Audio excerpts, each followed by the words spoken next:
नारद संचार के सभी दर्शकों का एक बार फिर से अभिवादन है।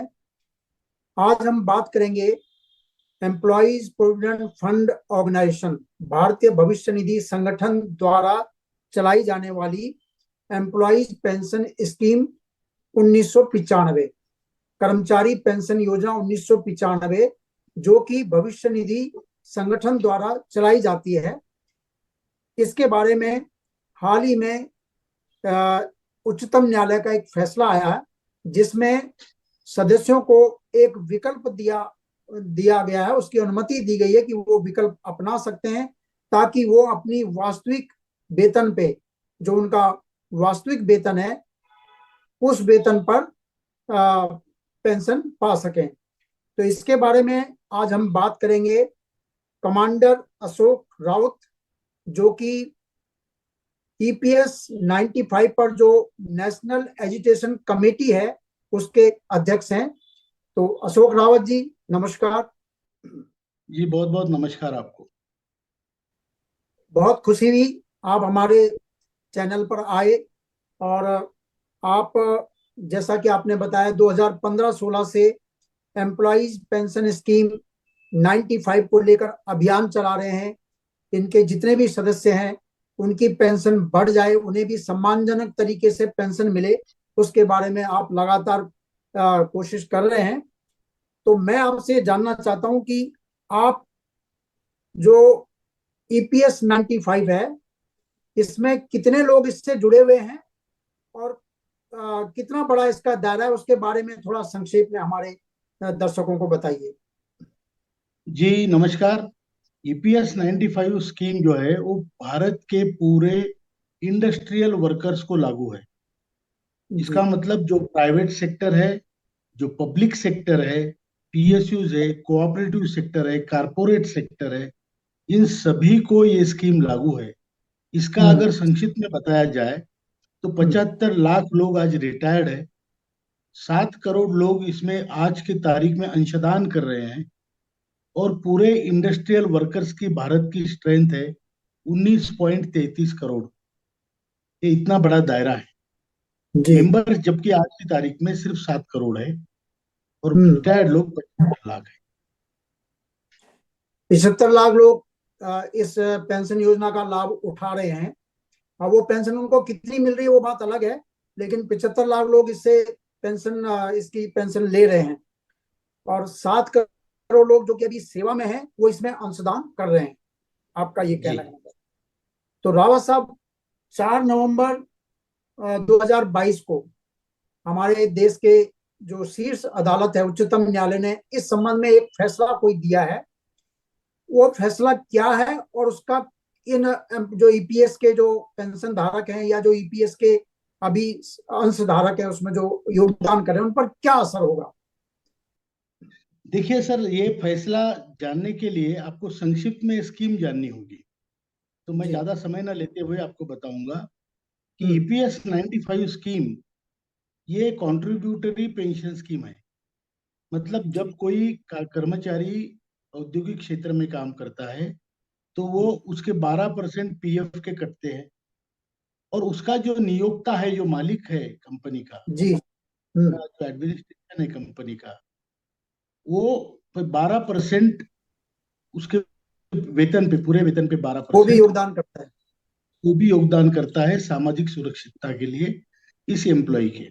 अब वो 12% में से 8.33 ये जाते हैं पेंशन फंड में, और 3.67 ज्वाइन होते हैं कर्मचारी के प्रोविडेंट फंड में। अभी जी। ये जो योगदान होता है, इस हम्म। योगदान का कर जो नियोक्ता है वो तो पूरे वेतन पे पैसा दे देता है 12%। जी। लेकिन गवर्नमेंट ने पहले से एक लाइन खींची है कि भाई मिनिमम जो वेजेस है उसके ऊपर ही पेंशन तय की जाएगी, मिनिमम वेजेस ऑफ इंडिया। तो जैसे हम्म। पहले 5,000 पे आपकी चाहे हम्म। पेमेंट 25,000 हो, लेकिन 5,000 पे आपका बेसिक समझ के 12% आपके पेंशन फंड में जाते थे, 8.33। हम्म।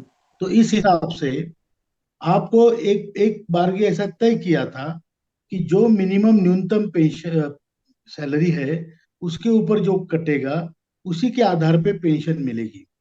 लेकिन जो हम्म, ओरिजिनल डॉक्यूमेंट है उसमें ये भी प्रावधान था कि अगर आप 5,000 पे नहीं कटाना चाहते, आप अपनी पूरी हम्म, सैलरी 25,000 पे कटाना चाहते हैं, तो सो भी इट, उसमें कटाओ, उतना पैसा आपका जमा होगा, उतने पैसे पे आपको पेंशन मिलेगी।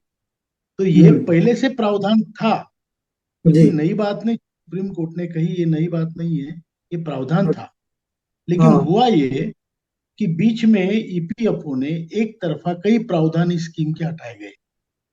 अच्छा। एग्जाम्पल के तौर पे बताता हूँ कि पहले ये प्रावधान था कि आप रिटायर्ड होने के बाद आपको जो पेंशन मिलेगी, उतनी ही पेंशन आपकी पत्नी को भी मिलेगी, क्योंकि आपके जमा किए हुए पैसों के ऊपर, इन्वेस्टमेंट के ऊपर आने वाले जी। पैसे से आपकी पेंशन मिलेगी। हम्म। इसमें डीए का प्रावधान था, वो भी निकाल लिया। उसके बाद उनका एक प्रावधान था कि ये पूरी राशि आपको दोनों के मरने के बाद नेक्स्ट ऑफ किन को मिलेगी, जिसको बोलते जी। थे रिटर्न ऑफ कैपिटल, वो भी निकाल हम्म। लिया। वैसे ही अच्छा। उन्होंने उच्चतम पेंशन का प्रावधान भी निकाला गया था। जैसे अगर अच्छा। मेरी सैलरी अगर 1 लाख है और मैं एक हम्म। लाख पे पैसा देना चाहता हूँ, हम्म। तो ईपीएफओ को या गवर्नमेंट को कुछ करना नहीं है, मेरे ही पैसे बढ़ रहे हैं वहां पे, और मुझे उस हिसाब से पेंशन देनी थी। हम्म। लेकिन इन्होंने ये बंद कर दिया था। तो तब इसलिए कई लोग प्रावधान हटा। सुप्रीम कोर्ट में गए, हम्म। इसलिए कई लोग सुप्रीम कोर्ट में गए, और सुप्रीम कोर्ट ने फैसला सुनाया कि ये तो हम्म। ठीक है, अगर कोई ज्यादा पैसा देता है तो उस हिसाब से उसको पेंशन मिलनी चाहिए। जी। जबकि आप न्यूनतम पेंशन में सबका कटता है, लेकिन अगर हम्म। मैं चाहता हूं मैं ज्यादा कटाऊं, तो जी। सो भी ज्यादा कटाओ, ज्यादा ले लो। हम्म। ये ये उसमें, तो वो रीइटरेट किया है, या जो भी पहले प्रावधान था उस हिसाब से सुप्रीम कोर्ट ने निर्णय दिया है। हम्म। अभी रही लाभान्वय की बात। अभी देखिए, जिस आदमी ने पहले से पैसा नहीं कटाया या न्यूनतम पेंशन पे ही कटाया है, हम्म। सुप्रीम कोर्ट ने बोला है उसको तब से वो कटा सकता है। ओके। शुरुआत से जब से वो नौकरी में था, अगर हम्म। मैंने 5,000 पैसा कटाया, मेरा वेतन अगर 15,000 था, तो बाकी 5,000 और 15,000 के बीच का जो अमाउंट 10,000 है, उस पर मैं जी। जी। 8.33 कटाऊं, इंटरेस्ट के हम्म। साथ कटाऊं, जी। और जी। इंटरेस्ट भी दूं उसका उस समय का, और ये सब उस जो समय। कैलकुलेशन होगा उतने पैसे मुझे भरने पड़ेंगे। फिर मुझे सुप्रीम कोर्ट, सॉरी, ईपीएफओ मुझे उस हिसाब से पैसे देगा, और वैसे जब दे से रिटायर्ड हूं तब से एरियर्स भी देगा। तो देगा। ये जो पहले से मुद्दा था, वही मुद्दा अभी घूम फिर के वही आ रहा है। और अभी आज हम्म। की तारीख में अगर मुझे इसका लाभ लेना है, तो मुझे ये देखना है कि मैं कब रिटायर्ड हुआ था और तब से मुझे कितने पैसे भरने पड़ेंगे, इंटरेस्ट हम्म। कितना भरना पड़ेगा, और फिर उसके बाद मुझे हाँ, एरियर्स क्या मिलेगा। क्या मिलेगा? तो और जो, हाँ, तो अभी क्या हो रहा है कि लोग तो देखिए, रिटायर्ड कोई भी होने के बाद वो हम्म। तो पैसे तो उसके पास रहते नहीं, लक्ष्मी चंचल है, किसी को घर हम्म। बनाना है, बेटी की शादी, बेटी का ये, पैसे खत्म हो जाते हैं। अब जी। जी। उसके बाद जब पैसे खत्म हो गए, भाई आप बोलो 28 लाख रुपए आपको भरना है, हम्म। तब आपको इसका लाभ मिलेगा। तो जी। मैं जी। 28 लाख खड़े करना इटसेल्फ मेरे लिए बहुत बड़ी चीज है। और हम्म। वो पैसा खड़ा करने के बाद मैं दूंगा, हम्म। और फिर मेरी पेंशन में कुछ बढ़ोतरी होगी। हम्म। अब वो 28 लाख अगर मैं बैंक में रखता हूँ उस हिसाब से होगी, हम्म। या मुझे एरियर्स कितना मिलेगा, इस सारे पे ये गणित है। और दिस गणित। पर्टिकुलर मैथमेटिक्स, ये गणित, ये हम्म। हर एक का इंडिविजुअल का अलग है। क्योंकि आज अलग। पैसे भरने के बाद हम्म। मैं कितने दिन जीऊंगा, आज मेरी हम्म। मेडिकल स्टेट क्या है, मेरी जी। उम्र जी। क्या है, ये सारी हम्म। चीजें इसमें इफेक्ट करती है इंडिविजुअल। जी। कमांडर साहब, एक बात तो हमने देखी है कि कहने को हमें जी। पेंशन मिलती है। मैं भी रिटायर हुआ हूं अभी। 2021 में मैं खुद रिटायर हुआ। जी। और मुझे पेंशन मिली है 3,486 रुपए। ठीक। मेरी ईपीएस की पेंशन है 3,486 रुपए। तो बिल्कुल। हमें उस पेंशन को लोगों में बताने में भी हमें हिचकिचाहट होती है कि हम बताएंगे हमारी पेंशन इतनी है। सही है। तो और हमसे पहले हमारे जानकारी में या हमारे मित्र दोस्त जो भी हैं, किसी किसी को तो उस समय 500 रुपये पेंशन मिली है। पांच जी। सौ रुपये भी पेंशन मिली है। तो आप, इस पेंशन का क्या मतलब है? मतलब ये पेंशन जिसको आदमी किसी को बता नहीं सकता, किसी को उसको फायदा कुछ नहीं हो सकता। तो आपकी लड़ाई इस मुद्दे पर किस बात को लेकर है? अब देखिए, हमारी लड़ाई ये है कि अगर आप 500, जनरली पहले 417 रुपए 1995 में लोगों के कटते थे, फिर हम्म। उसके बाद 541 कटने लगे, आजकल हम्म। 1250 कटते हैं। तो हम्म। कहने का मतलब ये है कि अगर मैं 541, आप एवरेज पकड़ो, अगर मैं हम्म। 30 साल के लिए आरडी करता हूँ, हर महीने 541 रुपए भरता हूँ हम्म। नॉर्मल पोस्ट ऑफिस में, तो हम्म। मेरे 22-25 लाख रुपए जमते हैं, होते हैं। अब ओके। इतना पैसा मेरा सरकार के पास है, हम्म। तो मुझे पेंशन मिल रही है 1,000 रुपया। तो हमारा हम्म। कहना है कि और पैसे जो पहले वापस करने का वादा था, वो भी नहीं हो हम्म। रहे हैं। तो हम्म। फिर मैं तो दोनों तरफ से ठगा गया, ना मुझे हम्म। मेरा असल मिला, ना मेरा ब्याज मिला, और मैंने सिर्फ पैसे भरे और वो पैसों का हम्म। हिसाब किताब नहीं है। तो हमारी मांग सरकार से ये है कि बाकी हम्म। बातें छोड़ो, आप कम से कम दो वृद्धों को जीने लायक 7,500 महंगाई भत्ता, ये मिनिमम पेंशन की तौर पे दे दो। ओके। नंबर एक बात। हम्म। दूसरी बात, अगर कोई उच्च पेंशन पाना चाहता है, वो तो प्रावधान था वही, पहले से आपने निकाला है, तो हम्म। उससे आप उतना पैसा ले लो और उसको एरियर्स देके जितनी पेंशन बनती है उतनी दे दो। तो ये हम्म। भी जायज है, क्योंकि ये तो हम्म। सुप्रीम कोर्ट ने अभी कहा, हम तो पहले से कह रहे हैं। जी। उसके बाद तीसरी मांग है कि ये जो बूढ़े लोग हैं, वृद्ध लोग हैं, हम्म। उनको मेडिकल सुविधा आपको पति पत्नी को देनी चाहिए, चाहे आयुष्मान भारत में हो, चाहे कहीं और हम्म। हो, लेकिन एक रिस्पेक्टेबल मेडिकल सुविधा इनको देनी चाहिए।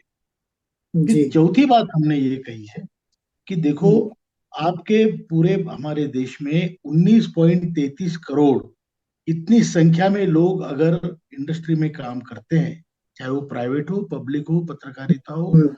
कोऑपरेटिव सेक्टर हो, कारपोरेट सेक्टर हो, ट्रांसपोर्टेशन हो, जो भी है, हम्म। तो इन लोगों को, इंडस्ट्रियल वर्कर्स को 7 करोड़ लोगों ने अपने दायरे में लाया है जो अंशदान कर रहे हैं।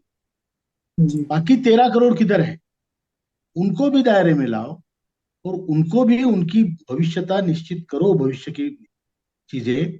और अगर नहीं कर पाते हैं तो वो लोगों ने भी तो काम किया है, उनको कम से कम 5,000 आप दे रहे हो।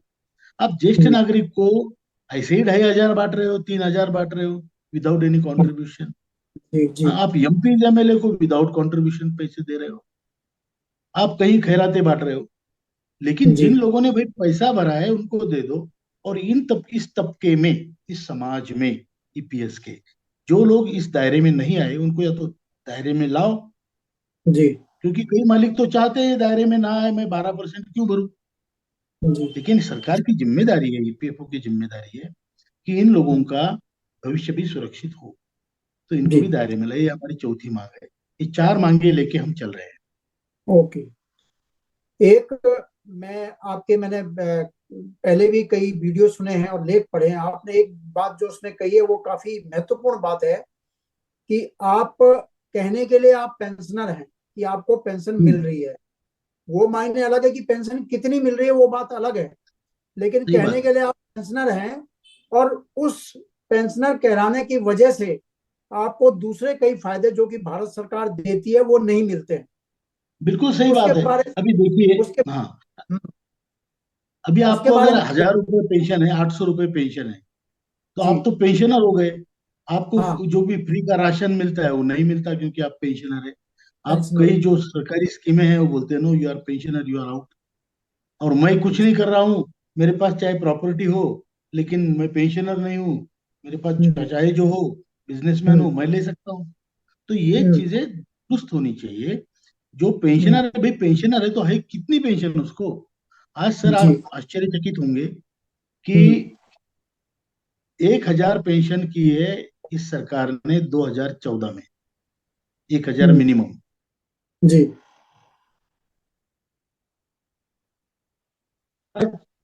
मिनिमम जी। 1,000 पेंशन करने के बाद आज जी। 23 लाख लोगों को 1,000 से कम पेंशन 30 लाख। है। 23, 23 लाख, 23 ओके। लाख। हाँ। तो मतलब इसका मतलब क्या? हम्म। किसी की कंपनी बंद हुई है, किसी का हम्म। मतलब किसी को पहले से वीआरएस लिए निकाला गया है, ये सारी चीजें ध्यान में रखते हुए इसमें एक सूत्रता लाने की जरूरत है, और एक नियम हम्म, ऐसा हो कि भाई जीने के लिए कितने लोग। जी जी। अब बूढ़ी को 7,500 महंगे बता दो। हम्म, अब उतना अगर मिलता है तो कहीं ना कहीं बुढ़ापे में एक टिफिन कम से कम ले आऊंगा, कहीं तीन शेड में रहूंगा। जी जी। एक राव साहब, एक चीज हम जानना चाहते हैं कि ये 2014 से संशोधन किया कि भाई ईपीएस में न्यूनतम पेंशन 1,000 होगी, इससे कम किसी को नहीं मिलेगा, कम से कम 1,000 तो मिलेगी ही मिलेगी। मिलेगी।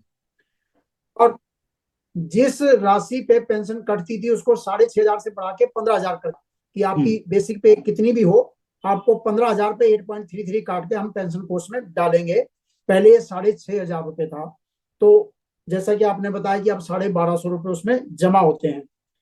लेकिन इसमें एक पॉइंट जो कहा गया कि 1 सितंबर 2014 के बाद जो हम्म। लोग नौकरी में लगे हैं, 1 सितंबर 2014 के बाद जो लोग नौकरी पर लगे हैं और जिनका वेतन 15,000, जिनकी बेसिक पे 15,000 से ज्यादा है, उन्हीं उनको है, जो है बिकॉज ईपीएस में नहीं रखेंगे। उनको उनको ईपीएस का लाभ नहीं दिया जाएगा। भारत सरकार ने 1 सितंबर 2014 को जो इसमें संशोधन किया कि मिनिमम पेंशन 1,000 रुपए होगी, और जिस बेसिक पे पर पीपीएफ की 8.33 कटेगी नियोक्ता की तरफ से, उसका लिमिट 6,500 से बढ़ा के 15,000 कर दिया। तो और तीसरा पॉइंट जो कि 1 सितंबर 2014 से ईपीएफ के दायरे में आने वाले ऐसे सभी सदस्य जिनकी बेसिक पे 15,000 रुपए से ज्यादा होगी, तो उनके लिए पेंशन कोष में राशि नहीं डाली जाएगी। उनका पूरा पैसा जो है सीधा उस पीएफ में। ये बहुत, एक तरह से बहुत बड़ी स्टुपिडिटी है ईपीएफओ की तरफ से, या जो भी इस मामले में पॉलिसी तय करते हैं उनकी तरफ से। आप मुझे हम्म, बताइए, अगर फंड में पैसा नहीं आएगा तो फंड कैसे बढ़ेगा? और दूसरी बात, आप तो कुछ दे नहीं रहे हो। देने वाला दे रहा है, आपको सिर्फ उसका रख रखाव करके उसको बढ़ा के उनको देने हैं। तो फिर जी ये जी। इसका मतलब हमें अभी तक नहीं समझ पाए कि 15,000 से ऊपर वाली राशि नहीं ली जाएगी। यार क्यों नहीं ली जाएगी? वो तो पैसा हमारा है, हम दे रहे हैं ना। तो हम्म। आपको रख के सिर्फ वापस पेंशन नहीं, देने में जब क्या प्रॉब्लम है? जब तो सुप्रीम अगर कोर्ट ने। इसमें देखिए, देखिए इसमें फंड बढ़ाने के तीन तरीके हैं। एक हम्म, तो यह है कि गवर्नमेंट अपना कंट्रीब्यूशन बढ़ाए, जो गवर्नमेंट बाकी स्कीम में दे रहा है यहाँ नहीं दे रहा है। हम्म, गवर्नमेंट अटल पेंशन योजना में या श्रमयोगी मानधन योजना में 100% कॉन्ट्रीब्यूट करता है। अगर मेरे हम्म, 100 रुपए है तो गवर्नमेंट 100 देता है, और इस स्कीम में 1.16 देता है। हम्म, एनपीएस में गवर्नमेंट 14% देता है। हम्म, अब मुझे सिर्फ वो कितना देता है? 1.16। हमने जी श्रम जी। मंत्री वित्त मंत्री जी से बात कही थी जब हम मिले हम्म, उनसे। हमने हम्म, कहा मैडम एक बात बताओ, श्रमयोगी मानधन योजना में 100 रुपए भरने से आप 30 साल बाद मुझे 3,000 रुपए देने का वादा कर रहे हैं। जी। हमने हम्म, 541 भरे, हमें कितने मिलने चाहिए भाई? हम्म, कम से कम उतने तो मिलने चाहिए ना। तो दो स्कीम में ये फर्क आप कर रहे हो। दूसरी बात ये कि जिसको पेंशन है उसको 1,000 दे रहे हो, और जिसने कंट्रीब्यूशन किया हम्म, इस स्कीम में आज की तारीख में, कम से कम, हम्म, जिसने कंट्रीब्यूशन नहीं किया उस वृद्ध आदमी को 2,500 दे रहे हो। जी। ये क्या हम्म, न्याय, क्या है? मतलब यहाँ कहीं जस्टिस लगता है आपको? दूसरी बात, पेंशन फंड बढ़ेगा तो पेंशन बढ़ेगी। अब आप बोले हम्म, हम आपके पैसे नहीं लेंगे। अरे क्यों नहीं लेंगे? आप 15,000 वाले के ऊपर से भी पैसे ले लो ना। आप तो पैसे के हम्म, हिसाब से ही पैसा दे रहे हो, एक्स्ट्रा तो जी। कुछ डाल नहीं रहे हो उसमें। फिर ना लेने में और फंड को घटाने में इनकी क्या होशियारी है, ये मुझे अभी तक समझ में नहीं आया। मतलब इट्स अ कॉमन सेंस कि hmm, if you have to increase the fund, then either you take from the government, sorry, hmm, और you take from the investors, और जी। दो आर गिविंग। आप दोनों फंड नहीं लेना चाहते हो, फिर आप हम्म, करना क्या चाहते हो? दुकानदारी खोल के रखी है, ये 300 ऑफिस बना के रखे ईपीएफओ के, ये किस लिए है? अगर आप पैसा भी लेना नहीं चाहते, काम भी करना नहीं चाहते, इन लोगों को देना नहीं चाहते, सेवा करना नहीं चाहते, तो फिर बंद कर दो ये ऑफिस।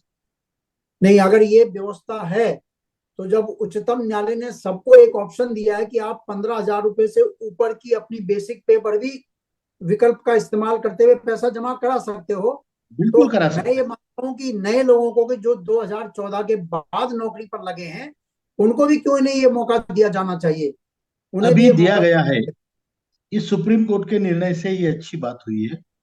इन्होंने बंद कर दिया था, आपने सही कहा, लेकिन ओके। सुप्रीम कोर्ट के इस निर्णय के बाद में अभी लिंक खुली है। 2014 के बाद वाले लोग भी अभी ऑप्शन भर सकते हैं। मतलब ओके। वो अपने मालिक का कंसेंट लेके आप चाहे पूरे वेतन पे काटना चाहो काट सकते हो। ओके। तो ये फायदा होगा। राउत साहब, जैसा कि हमारा हम सीमित समय में अपने दर्शकों को ये जानकारी देना चाहते हैं, तो आपसे हमारी बातचीत के आधार पर हम अंत में अपने दर्शकों को एक बार फिर बता दें कि जिन लोगों का भी प्रोविडेंट फंड करता है, उसके साथ जुड़ी ईपीएस 95 योजना में हाल में उच्चतम न्यायालय के निर्णय के बाद उनकी पेंशन बढ़ने का एक रास्ता खुला है। लेकिन जैसा कि आपने कहा है कि आदमी को अपनी गणना करनी पड़ेगी, उसका स्वास्थ्य कैसा है, उसकी आयु कितनी है, कितना पैसा उसको भरना पड़ेगा बड़ी हुई पेंशन का लाभ लेने के लिए, इन सब चीजों को उसे देखना होगा और समझना होगा। फिलहाल ये 4 महीने का टाइम दिया था उच्चतम न्यायालय ने कि 4 महीने के अंदर आप विकल्प को अपना सकते हैं। लेकिन जैसा कि ईपीएफओ की साइट पे अगर आप देखेंगे तो उन्होंने 3 मई 2023 तक का समय दिया है कि 3 तो मई अभी 2000। हमने जो कार्यरत कर्मचारी है उनसे भी मैं ये जी। बात कहना चाहूंगा आपके माध्यम से, या हम्म। 2014 के बाद वाले रिटायर्ड लोगों से, कि आपका ऑप्शन अभी 3 मई तक खुला है। आप जी। ऑप्शन भरो। कार्यरत हम्म। कर्मचारियों को भी मेरे हाथ जोड़ के विनती है, आप ये हिसाब मत करो कि ये हम्म। जी। ऐसा होता है। लक्ष्मी हम्म। आपके पास नहीं रहती। कंटिन्यूअस प्रवाह चाहे छोटा हो, लेकिन वो जरूरी है बुढ़ापे के लिए। तो आप हम्म। पेंशन स्कीम में जरूर जाइए और ऑप्शन बढ़ाइए, अपना ऑप्शन भरिए। That is one. Hmm. Second, hmm. ये सारी चीजों को हमने प्रोटेस्ट किया है। 2015 से हम लड़ रहे हैं, 17 से हमारा ऑर्गेनाइज्ड कार्यक्रम हो रहा है। In the sense hmm. Organisation बना है पूरे देश में, 27 राज्यों में और 4 केंद्र शासित प्रदेशों में हमारा प्रेजेंस है। और अभी आने वाले 15 मार्च को हम पूरे देश में रास्ता रोको आंदोलन कर रहे हैं, 200 जगह। तो मेरी हम्म। ये विनती रहेगी, चाहे आप 2014 से पहले के हो, बाद के हो, आप ईपीएस वाले हम्म। हो, अपनी हम्म। मांगे पूरी करवाने के लिए आप अपने अपने क्षेत्र में देखिए कहाँ आंदोलन है, उसमें हिस्सा लीजिए। अपना हक हम्म। रखने की बात है। आप सब बिखरे हुए लोग थे। एनएसी के माध्यम से अनेक क्षेत्रों में काम करने वाले अनेक लोग, अनेक एज ग्रुप के सभी इकट्ठा हुए हैं। तो इसको आपका प्रेजेंस दिखाइए, नहीं तो ये व्यवस्था आपको ऐसे ही खाती जाएगी। जी। जी। तो राउत साहब, जी। आपका बहुत बहुत बहुत धन्यवाद है। लोगों में आप जागरूकता बढ़ा रहे हैं, लोगों को इसके प्रति उनको जानकारी दे रहे हैं कि कहाँ पर इसमें खामियां हैं, कमियां, और कैसे एक जो उनको अवसर मिला है सुप्रीम कोर्ट के इस फैसले के बाद कि आपकी पेंशन बढ़ सकती है, उसका लाभ उनको उठाना चाहिए और जागरूक रहना चाहिए। तो इन्हीं शब्दों के साथ मैं अपने दर्शकों से भी और आपसे भी विदा लेता हूँ। नमस्कार। नमस्कार जी। बहुत बहुत धन्यवाद। धन्यवाद।